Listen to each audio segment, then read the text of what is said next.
Halo sahabat keuangan, selamat datang kembali di channel Sarjana Muda. Hari ini kita akan membahas tips mengatur keuangan untuk anak kos agar tetap hemat.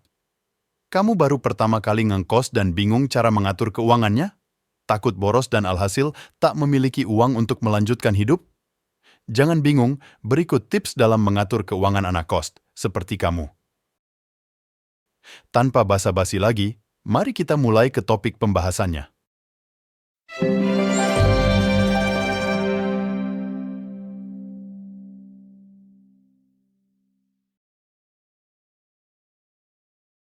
Yang pertama, bedakan kebutuhan dan keinginan.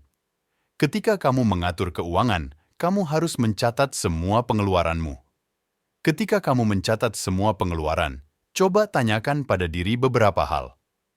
Apakah pengeluaran ini penting atau tidak? Apakah pengeluaran ini mampu membantu saya menuju financial goal? Apa yang akan terjadi jika saya tidak melakukan pengeluaran budgeting ini? Apakah ada alternatif lain untuk saya berhemat? Dari pertanyaan-pertanyaan ini dapat membantu kamu mengetahui mana kebutuhan dan mana keinginan. Jika kamu sudah mengetahuinya, maka kamu tidak akan kebobolan. Yang kedua, catatlah semua pendapatan.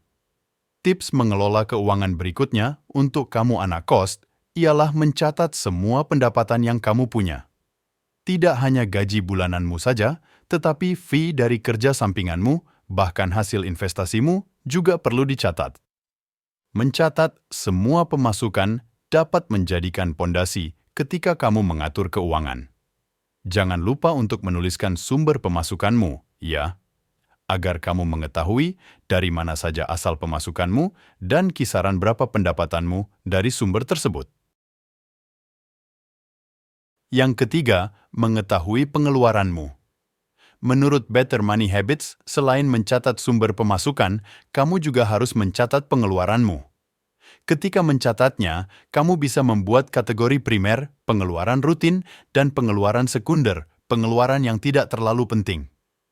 Contohnya saja, pengeluaran rutin seperti membayar kos, termasuk pengeluaran primer, sehingga kamu harus menyisihkan pertama kali ketika gajimu turun. Pengeluaran sekunder, atau pengeluaran yang berkaitan dengan hobi atau berbelanja pakaian, sepatu, dan lain-lain, hal tersebut adalah pengeluaran yang bisa ditunda dan tidak urgent.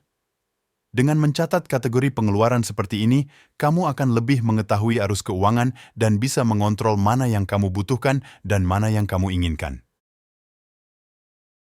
Yang keempat, arus keuangan setiap bulan. Tidak selalu sama. Kamu harus ingat bahwa pengeluaran setiap bulan tidak selalu sama. Ada bulan-bulan tertentu yang di mana kamu harus melakukan servis kendaraan atau membeli kebutuhan perawatan tubuh. Atau bisa juga di bulan-bulan tertentu harus membeli kado untuk teman atau saudara yang berulang tahun.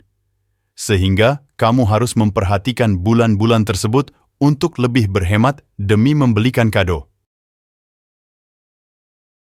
Yang kelima, mulailah mencatat dari kategori terpenting.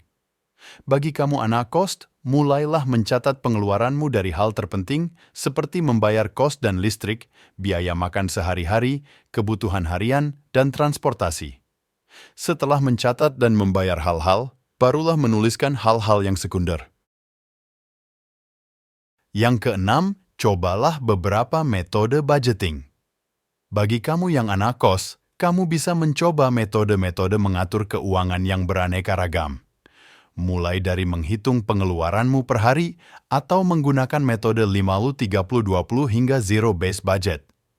Metode 50-30-20 adalah metode yang terbagi menjadi 3 bagian, yaitu kebutuhan pokok sebanyak 50%, keinginan pribadi sebesar 30%, dan tabungan sebesar 20%. Namun, untuk metode zero-based budget adalah metode budgeting yang memberikan tujuan dari setiap uang yang kamu dapat. Setiap budgeting yang telah dikeluarkan akan dievaluasi pada setiap bulan. Dengan cara ini, kamu akan mendistribusikan seluruh uangmu ke dalam kebutuhan masa depan seperti menabung, dana pensiun, dan investasi. Yang ketujuh, jangan ragu untuk mengecilkan budgeting. Tips selanjutnya untuk mengatur keuangan bagi anak kos adalah tidak takut mengecilkan budget. Misalkan, keuanganmu sedang tidak baik-baik saja, tidak ada salahnya kamu mengecilkan budgeting sekundermu. Misalnya saja kamu berlangganan Netflix dan Spotify, hal tersebut harus kamu pilih salah satu untuk mengecilkan budget pengeluaranmu. Yang kedelapan, evaluasi budgetingmu. Tips terakhir dalam kelola keuangan anak kos ialah evaluasi pengeluaran setiap bulan. Dengan cara mengevaluasi pengeluaran, kamu akan memahami arus keuanganmu setiap bulannya.